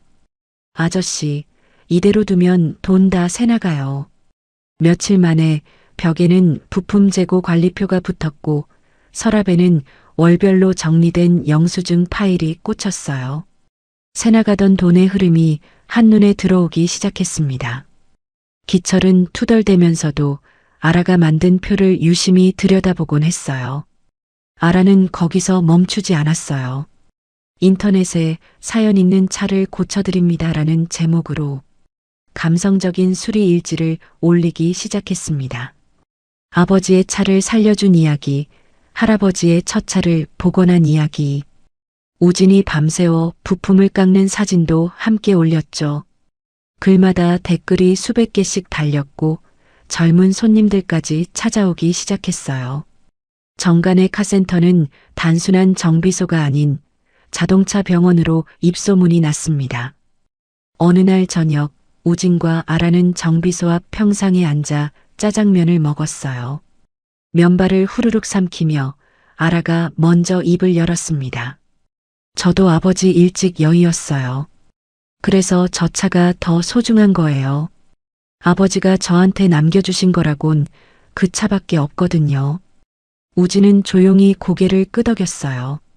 저는 부모님 얼굴도 몰라요. 보육원에서 자랐거든요. 그래서 가족이 뭔지, 유품이 뭔지 남들보다 더 잘 알아요. 아라가 우진을 바라보았습니다. 동정이 아니라 이해의 눈빛이었어요. 서로의 결핍을 나누자 거리가 한층 가까워진 느낌이었죠. 우진은 자신의 처지 때문에 아라에게 선을 그으려 했습니다. 저는 가진 게 아무것도 없어요. 빚도 있고 나는 사람 됨됨이를 봐요. 재산 보고 사람 사귀는 거 아니에요. 아라의 대답은 단호했어요. 우진은 더 이상 말을 잇지 못했습니다. 처음으로 누군가가 자신의 과거가 아닌 현재를 봐주는 것 같았거든요. 기철은 두 사람 사이를 눈치채고 짐짓 모른 척 자리를 비켜주었어요. 부품 사러 간다며 나갔다가 1시간이 지나도 돌아오지 않곤 했죠. 멀리서 두 사람이 웃으며 이야기하는 모습을 보면 기철의 입가에는 오랜만에 장난기 어린 미소가 떠올랐습니다. 마치 아들 친구를 보는 것 같기도 했어요. 우진의 기술, 기철의 경륜, 아라의 경영 감각. 매일 예약이 꽉 찼고 문의 전화가 끊이지 않았습니다. 손님들은 기다리는 시간조차 행복해 보였어요. 이 정비소에서라면 내 차도 살릴 수 있을 것 같다는 희망 때문이었죠. 하지만 행복도 잠시였어요. 어느 날 아침 정비소 건너편 공터에 거대한 현수막이 걸렸습니다. 명품 프랜차이즈 정비소, 하루모터스 그랜드 오픈. 번쩍이는 글씨가 아침 햇살에 반사되어 눈이 부셨어요. 공사 인부들이 분주하게 움직이며 번듯한 건물을 세우고 있었습니다. 거대한 그림자가 작은 정비소 위로 드리워지고 있었습니다. 하루모터스는 화려했습니다. 번쩍이는 유리 외벽에 최신식 장비들이 줄지어 있었고 직원들은 깔끔한 유니폼을 입고 손님을 맞았어요. 정관의 카센터의 녹슨 간판, 기름때 묻은 바닥과는 비교조차 되지 않았죠. 마치 허름한 구멍가게 옆에 대형마트가 들어선 것 같았습니다. 오픈 기념 엔진오일 교환 5,000원, 무료 안전 점검. 현수막에 적힌 파격적인 가격에 사람들의 눈이 휘둥그레졌습니다. 깨끗한 대기실에는 무료 커피 머신이 놓여 있었고 에어컨 바람이 시원하게 불어나왔어요. 가죽 소파에 앉아 커피를 마시며 차를 기다릴 수 있다니. 정관의 삐걱거리는 나무 의자와는 하늘과 땅 차이였죠. 정관의 단골 손님들이 하나둘씩 건너편으로 발길을 돌리기 시작했습니다. 처음엔 한두 명이었지만 일주일이 지나자 정비소 앞은 텅 비어갔어요. 기철의 얼굴이 날마다 어두워졌죠. 하루모터스 지점장은 본사의 지시를 충실히 따랐습니다. 인근 소규모 정비소들을 말려 죽이는 게 그의 임무였어요. 가격으로 밀어붙이고 살아남는 곳은 다른 방법으로 무너뜨리는 거였죠. 엎친 데 덮친 격으로 악성 루머가 퍼지기 시작했습니다. 지역 맘카페와 자동차 커뮤니티의 정관회에서 재생 부품을 새 것으로 속여 판다는 글이 도배되었어요. 댓글마다 분노가 들끓었고 공유는 순식간에 수백 건을 넘었습니다. 루머의 출처는 하루모터스가 고용한 업체의 조직적인 공작이었지만 그걸 아는 사람은 아무도 없었죠. 루머를 믿은 손님들이 정비소로 몰려왔습니다. 내 차 여기서 고쳤다가 망가졌어. 사기꾼들, 당장 환불해. 욕설이 쏟아졌어요. 한 남자는 공구대를 발로 걷어찼고 여자 손님은 휴대전화로 영상을 찍으며 고래고래 소리 질렀습니다. 또 다른 남자는 정비소 벽에 붙은 자격증을 가리키며 가짜 아니냐고 소리쳤어요. 우진이 아무리 설명해도 듣지 않았습니다. 흥분한 군중 앞에서 진실은 힘이 없었어요. 기철은 구석에 서서 손을 떨고 있었습니다. 5년 전 사고 이후 동네 사람들에게 받았던 비난이 떠올랐어요. 술주정뱅이, 아내와 아들을 죽인 놈. 그때의 악몽이 되살아났죠. 기철의 손이 무의식적으로 서랍장 쪽으로 향했습니다. 예전에 숨겨둔 술병이 있는 곳이었어요. 하지만 우진이 먼저 움직였습니다. 서랍을 열려는 기철의 손을 잡고 술병을 빼앗았어요. 아버지. 우진의 목소리가 정비소 안에 울렸습니다. 처음으로 기철을 아버지라고 불렀어요. 우리는 거짓말한 적 없습니다. 기술은 정직해요. 절대 이렇게 무너지면 안 됩니다. 기철의 눈이 흔들렸습니다. 우진의 결연한 눈빛 앞에서 뻗던 손이 힘없이 내려갔어요. 우진은 정면 돌파를 선택했습니다. 정비소 마당에 천막을 치고 커다란 현수막을 내걸었어요. 공개분해 쇼, 부품의 진실을 직접 확인하세요. 손님들 앞에서 엔진을 분해하며 자신이 사용한 부품이 정품임을 증명하는 이벤트였죠. 우진은 땀을 뻘뻘 흘리며 설명했지만 사람들의 시선은 싸늘했습니다. 쇼하는 거 아니야? 미리 준비해 둔 거겠지. 하루모터스 직원들은 뒤에서 팔짱을 끼고 비웃으며 사진을 찍어댔습니다. 그때였습니다. 낡은 콩나물 트럭 한 대가 정비소 앞에 멈춰 섰어요. 운전석에서 내린 것은 새벽에 500원짜리 퓨즈로 차를 고쳐줬던 노점상 할아버지였습니다. 그 뒤로 용달차와 트럭 여러 대가 줄지어 들어왔어요. 차문이 열리며 트럭 기사들이 우르르 내렸습니다. 이놈들아, 비켜라, 비켜. 할아버지는 하루모터스 직원들을 향해 지팡이를 휘둘렀습니다. 내가 새벽에 차가 멈춰서 발만 동동 구를 때 니들은 50만 원 내놓으라고 했지? 근데 이 청년은 단돈 500원에 고쳐줬어. 할아버지의 목소리가 갈라졌지만 힘이 있었습니다. 돈 없는 노인네라고 무시할 때 내 손녀밥 굽는 거 막아준 게 누군데? 누가 도둑놈이고 누가 진짜 기술자야? 할아버지의 절규에 사람들이 술렁거렸습니다. 뒤이어 트럭 기사들이 하루모터스의 과잉 정비 피해 사례를 쏟아내기 시작했습니다. 나도 멀쩡한 미션 오일 갈라고 사기당했어. 정관에는 양심이다. 우리가 보증한다고. 여론전이 시작되었습니다. 결정적인 순간은 아라가 만들었습니다. 그녀는 밤늦게 하루모터스 뒤편 쓰레기장을 뒤져 찾아낸 박스들을 들고 나왔습니다. 이건 하루모터스 쓰레기장에서 나온 겁니다. 재생 부품이라고 적힌 거 보이시죠? 정작 재생 부품을 쓴 건 저쪽입니다. 아라가 찍어둔 사진 증거가 공개되자 구경하던 사람들이 하루모터스 직원들에게 야유를 퍼붓기 시작했습니다. 사기꾼들아, 내 돈 돌려내. 하루모터스 직원들은 쥐구멍을 찾아 도망치듯 사라졌습니다. 위기를 넘긴 날 밤 정비소에는 세 사람만 남았습니다.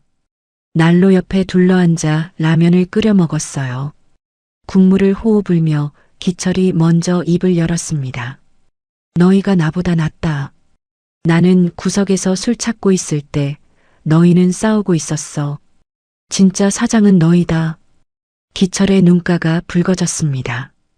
우진이 기철의 손을 잡았어요. 아닙니다. 우리는 셋이 합쳐야 하나예요. 사장님이 안 계셨으면 저는 길바닥에서 얼어 죽었을 겁니다. 아라도 고개를 끄덕였어요. 그녀의 눈에도 물기가 어렸습니다. 세 사람의 결속은 그 어느 때보다 단단해졌어요. 위기가 오히려 그들을 하나로 묶어준 셈이었죠. 하지만 하루모터스 본사에서는 이 실패를 보고받고 다른 계획을 세웠어요. 힘으로 안 되면 돈으로 무너뜨린다. 그게 그들의 방식이었습니다. 며칠 뒤 양복 입은 남자들이 검은 세단을 타고 정비소 앞에 나타났습니다. 선두에 선 남자가 명함을 내밀었어요. 대기업 인수 합병 팀장이었죠. 장우진 씨, 자네 기술이 탐나서 왔네. 우리랑 같이 일하지 않겠나? 남자는 서류 가방에서 두툼한 제안서를 꺼냈습니다. 100억 투자, 전국 체인점 확대, 우진의 이름을 딴 브랜드 론칭. 눈이 휘둥그레질 만한 제안이었어요. 조건은 단 하나야. 남자가 씩 웃었습니다. 알코올 중독 전력이 있는 정기철 사장은 내보내고 공장을 서울 본사로 옮기는 거지. 저런 사람이 옆에 있으면 브랜드 이미지에 안 좋거든.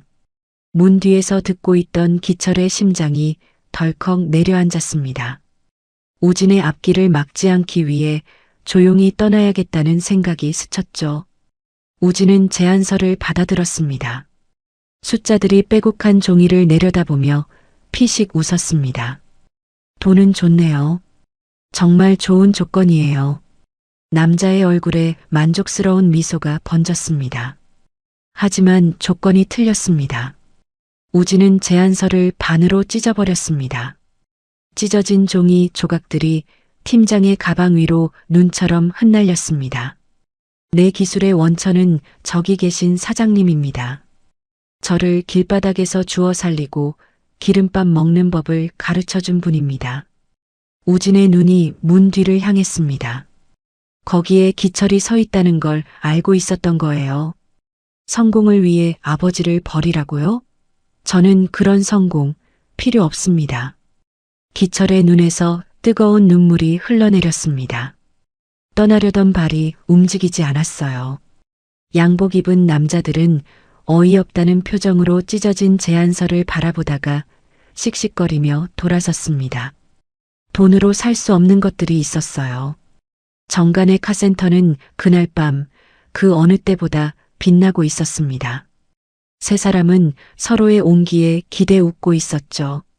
하지만 그 웃음이 내일 아침이면 산산조각 날 것임을 창밖 어둠 속에 숨어있는 검은 그림자는 이미 알고 있었습니다. 하루모터스 본사의 보복은 빠르고 잔인했습니다.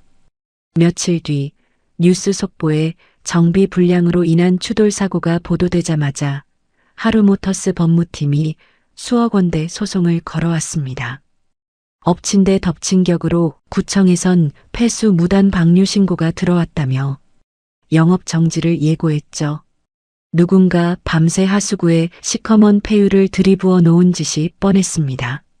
압수수색 영장과 함께 들이닥친 경찰들이 정비소 곳곳에 빨간 압류 딱지를 붙였습니다.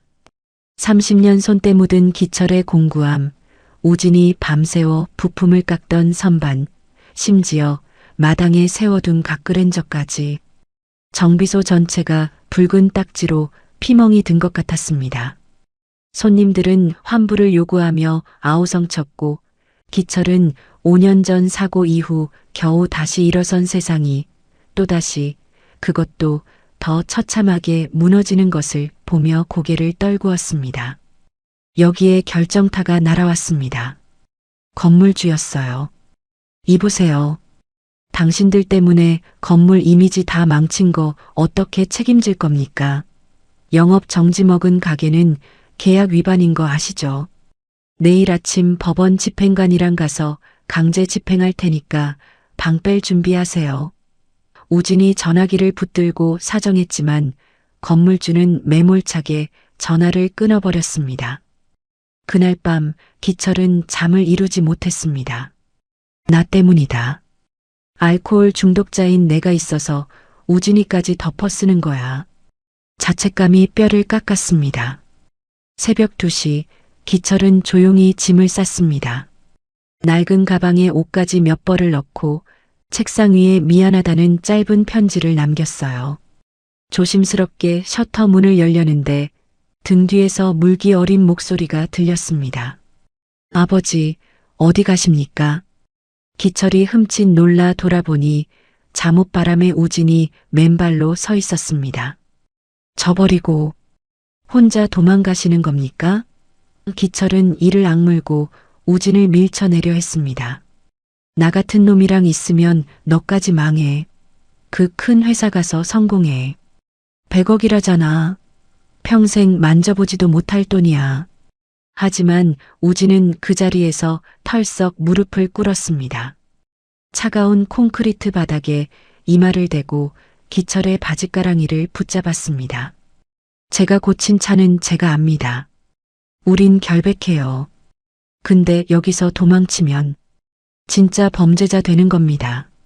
제발 가지 마세요, 아버지. 기철의 손에서 가방이 툭 떨어졌습니다. 두 사람은 셔터 내려진 차가운 바닥에 주저앉아 서로를 부둥켜 안고 통곡했습니다. 아버지를 잃은 아들과 아들을 잃은 아버지가 서로의 텅 빈 가슴을 눈물로 채웠습니다. 다음 날 마음을 다잡기 위해 짐을 정리하던 우진은 구석에서 낡은 라면 상자 하나를 발견했습니다. 보육원 시절부터 들고 다니던 짐이었습니다. 상자를 열자 곰팡이 핀 앨범 사이에 한지로 곱게 쌓인 낯선 꾸러미가 나왔습니다. 이게 뭐지? 그 위에 쪽지가 붙어 있었어요. 할머니가 돌아가시기 직전 우진이 결혼할 때 전해달라며 간호사에게 몰래 맡겨뒀던 물건이었습니다. 떨리는 손으로 한지를 풀자 촌스러운 빨간 내복 한 벌이 나왔습니다. 그리고 비뚤배뚤한 글씨로 쓴 편지 한 장. 우진아, 내 강아지. 할미가 가진 게 없어서 이것밖에 못 해준다. 나중에 우리 우진이 장가갈 때 혼주석이 비어 있으면 어쩌나 할미는 벌써 걱정이다. 내가 죽어서 귀신이 되어서라도 네 결혼식 땐 꼭 옆에 앉아줄게.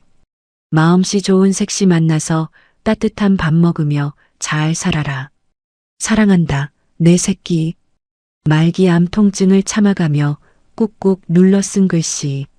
눈물 자국에 번져 흐릿해진 글자들. 우진은 빨간 내복을 얼굴에 비비며 짐승처럼 오열했습니다.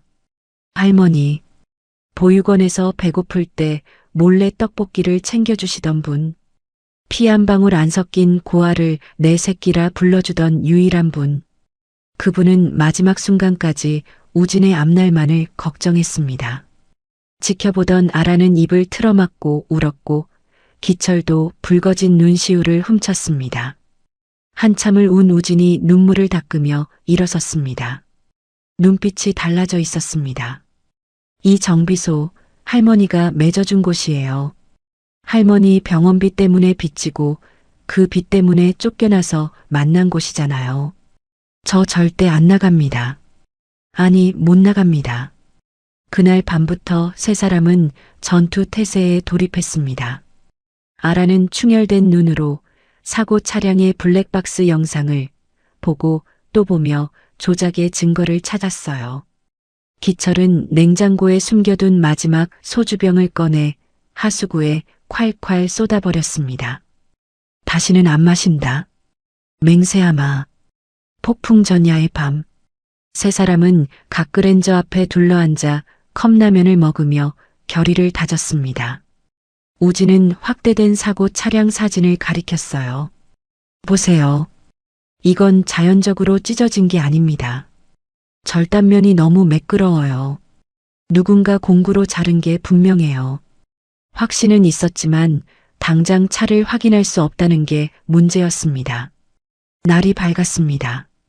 정비소 앞으로 경찰차와 법원 집행관 차량, 그리고 하루모터스 측 변호인단이 들이닥쳤습니다. 건물주가 기어이 강제 집행을 신청한 것이었죠.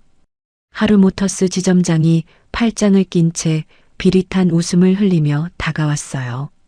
증거인멸 우려가 있으니 당장 구속 수사하십시오. 경찰들이 우진에게 다가와 팔을 꺾었습니다.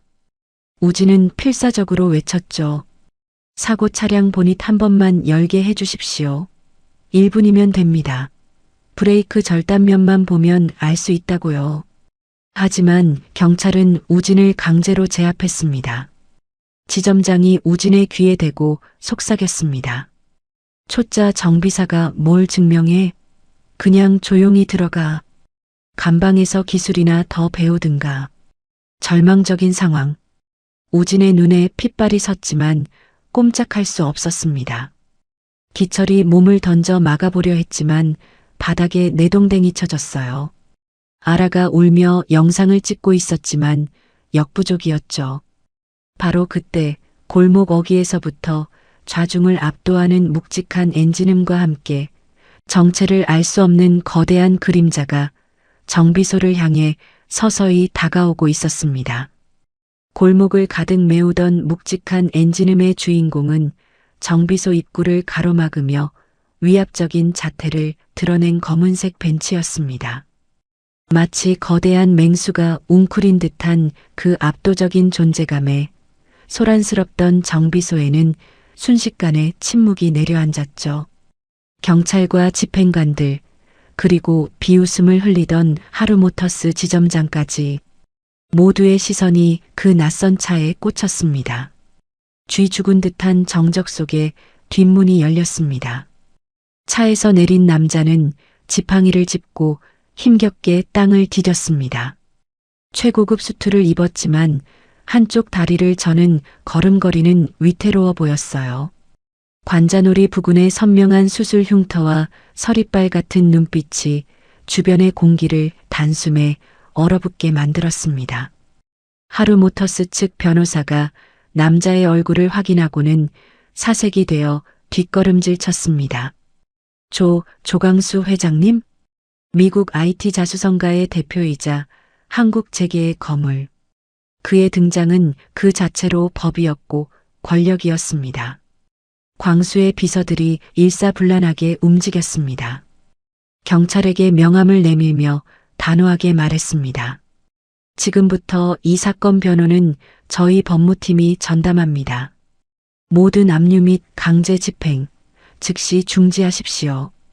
경찰서장이 황급히 달려와 고개를 숙였고 기세등등하던 집행관들은 슬금슬금 뒤로 물러났어요. 빨간 딱지를 붙이던 손들이 허공에서 멈췄습니다. 광수는 지팡이를 짚으며 천천히 우진에게 다가왔습니다. 절뚝이는 걸음 하나하나가 힘겨워 보였지만 시선은 수갑을 찰 뻔한 우진에게서 떨어지지 않았어요. 자네가 장우진 군인가? 목소리가 미세하게 떨렸습니다. 우진은 멍하니 고개를 끄덕였습니다. 늦어서 미안하네.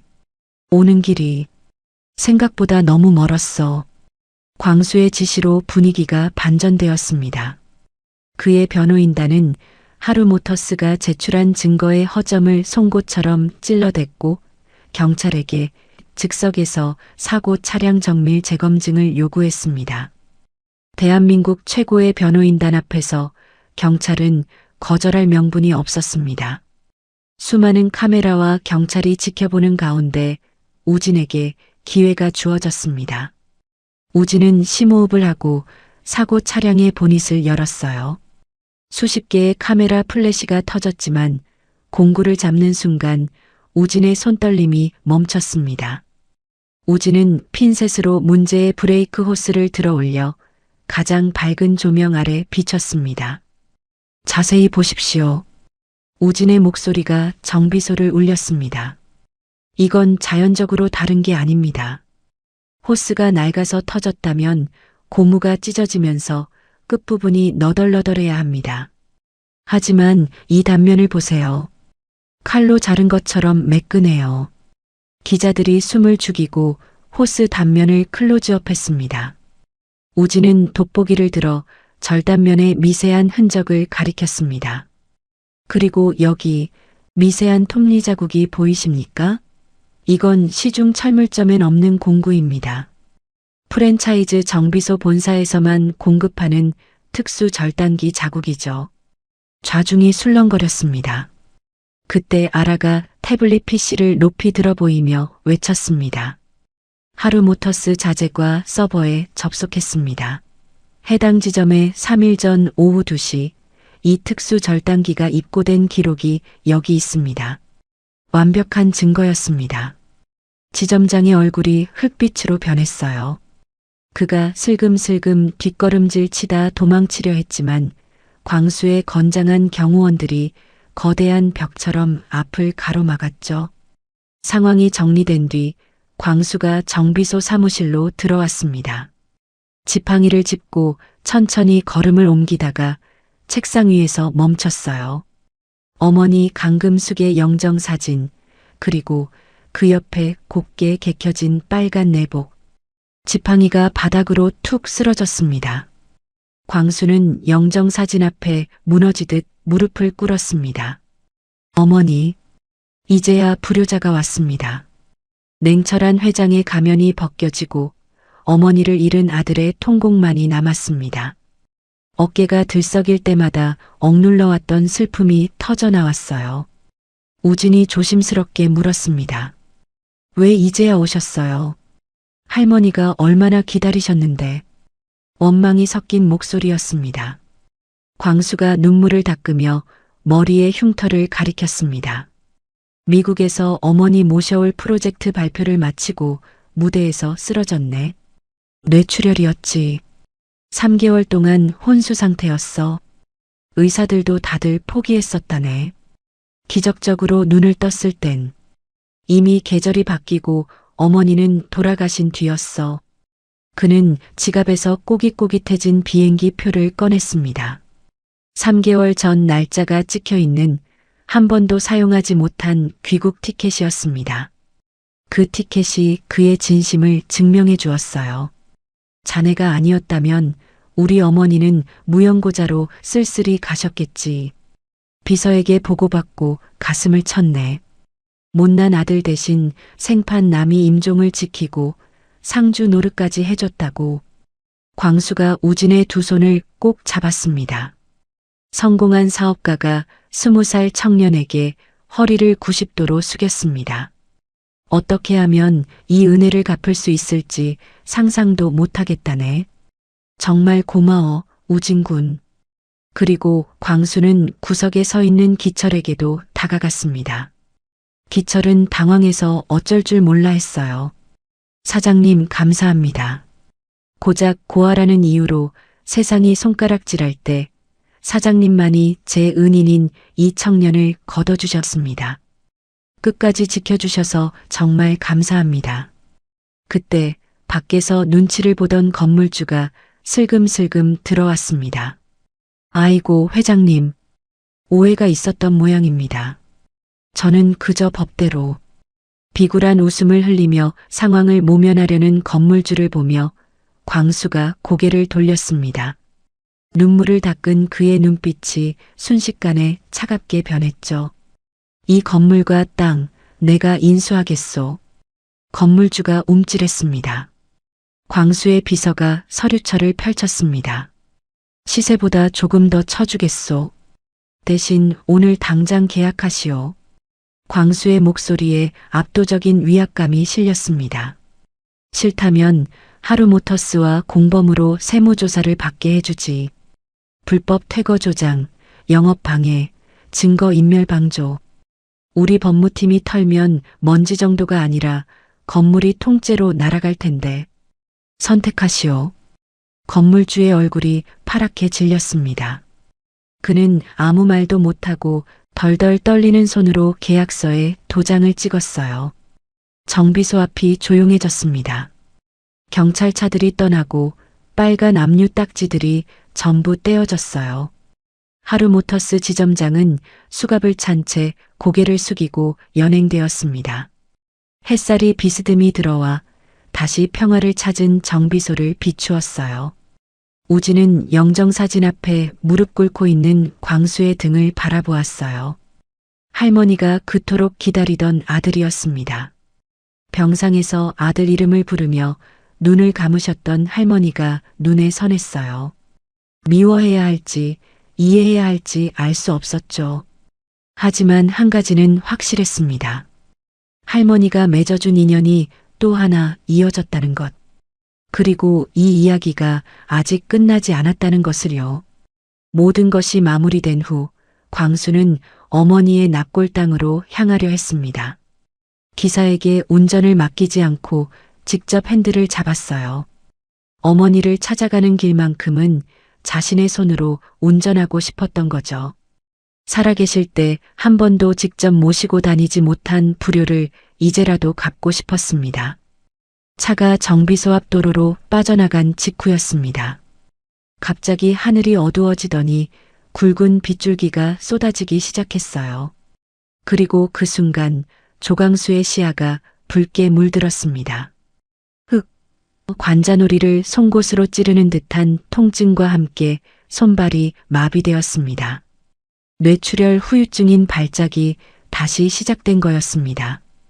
의사가 절대 무리하지 말라고 경고했건만 오늘 하루 겪은 감정의 파도가 너무 컸던 탓이었죠. 마비된 손이 핸들을 놓쳤습니다. 통제 불능이 된 차가 빗길에 미끄러지며 굉음과 함께 가드레일을 들이받았습니다. 쾅! 가드레일이 찢어지고 차체는 하천변 낭떠러지 끝에 아슬아슬하게 걸렸습니다. 앞바퀴가 허공에서 헛돌았고 차체가 삐걱거리며 위태롭게 흔들렸어요. 선생님, 정비소에서 소리를 들은 우진이 빗속을 뚫고 뛰쳐나왔습니다. 기철과 아라도 뒤따랐죠. 현장에 도착한 우진의 얼굴이 하얗게 질렸습니다.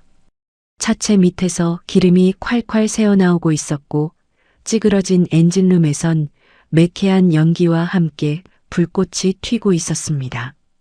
언제 폭발해도 이상하지 않은 상황이었죠.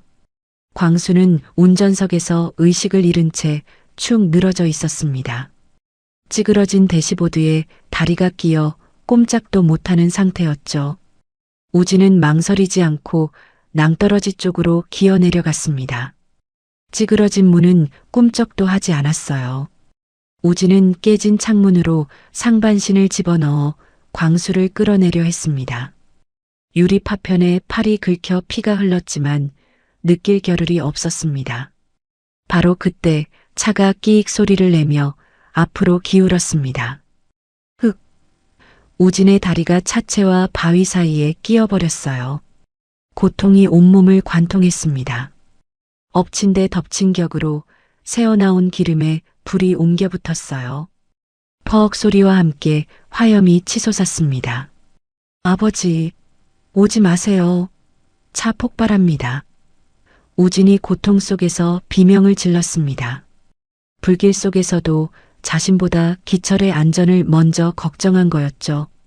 도로 위에 서 있던 기철은 그 광경을 보고 얼어붙었습니다. 빗속에서 타오르는 붉은 불꽃.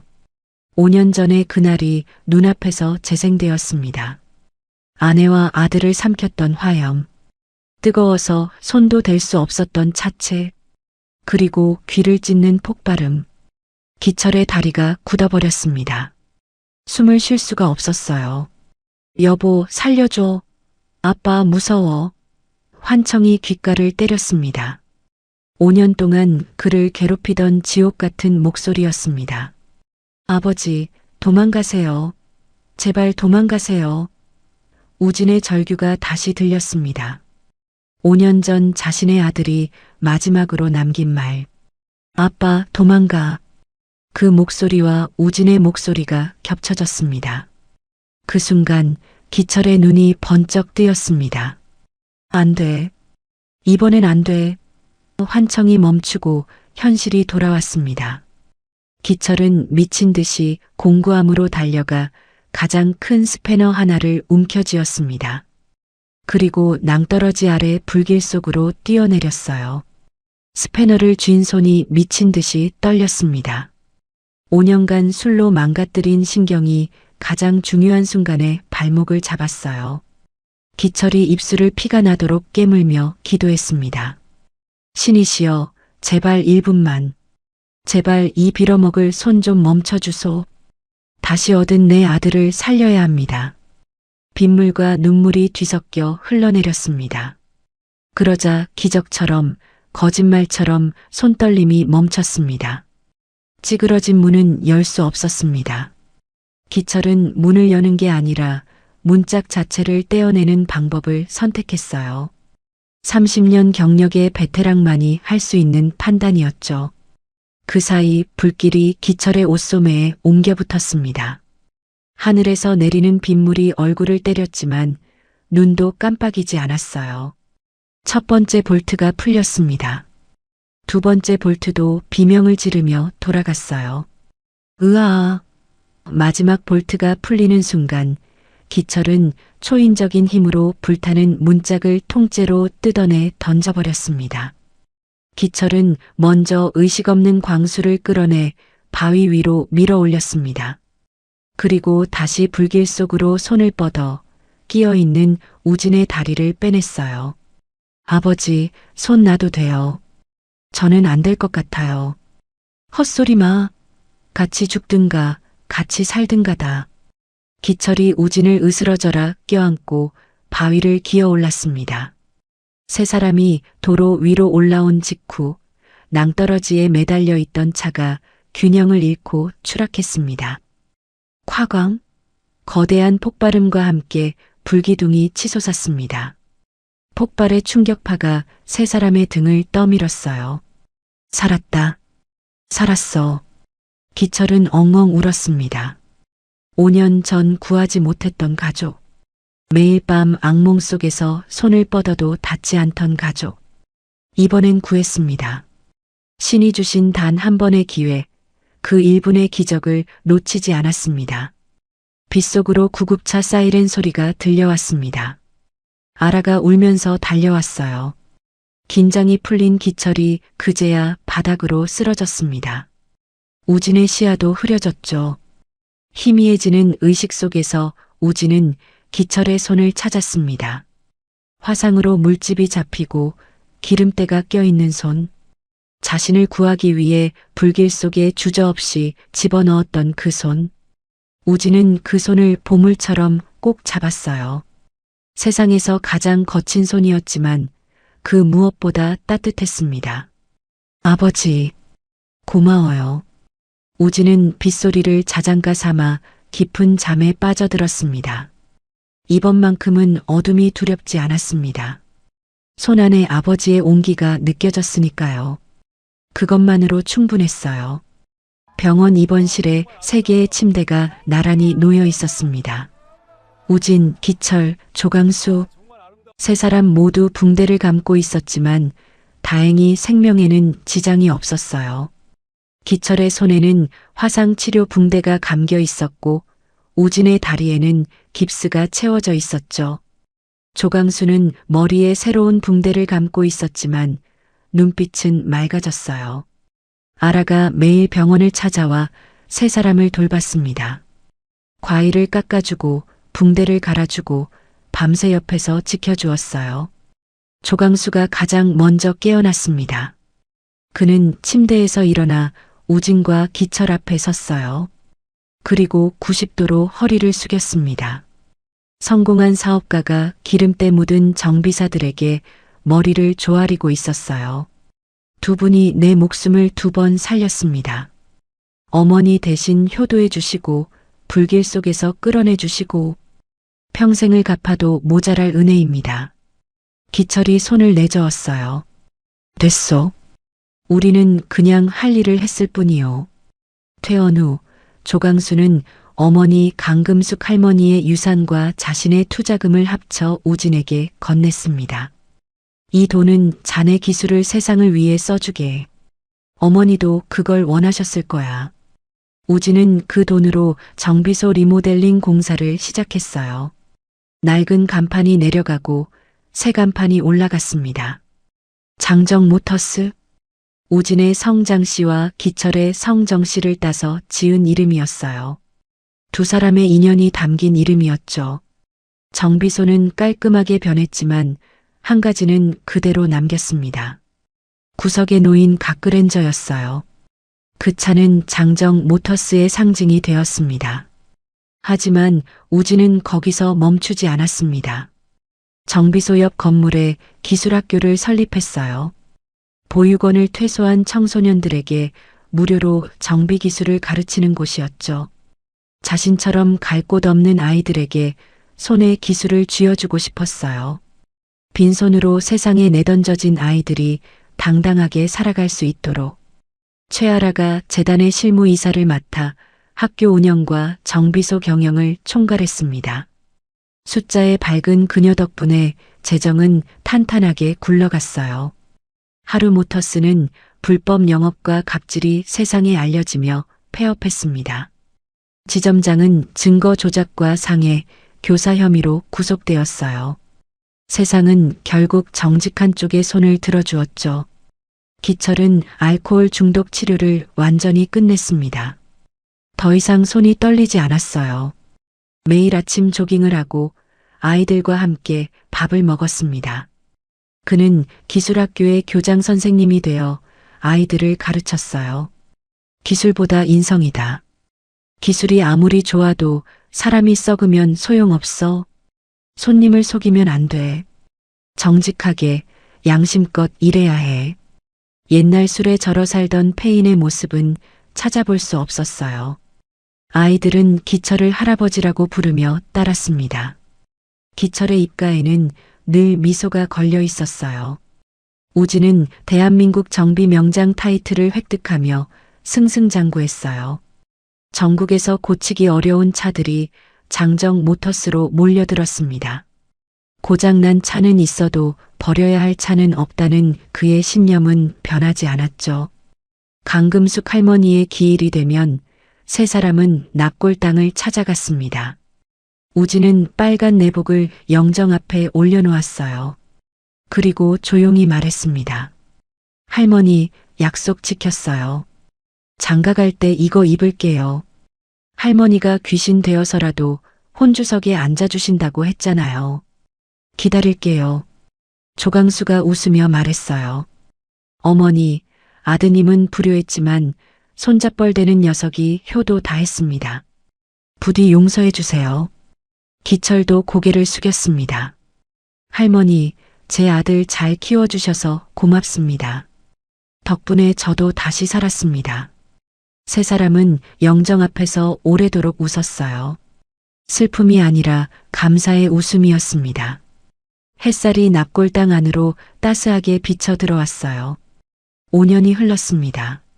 화창한 봄날 정비소 앞마당이 야외 결혼식장으로 꾸며졌어요.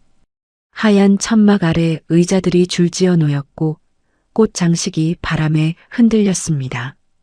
장우진과 최아라의 결혼식이었어요.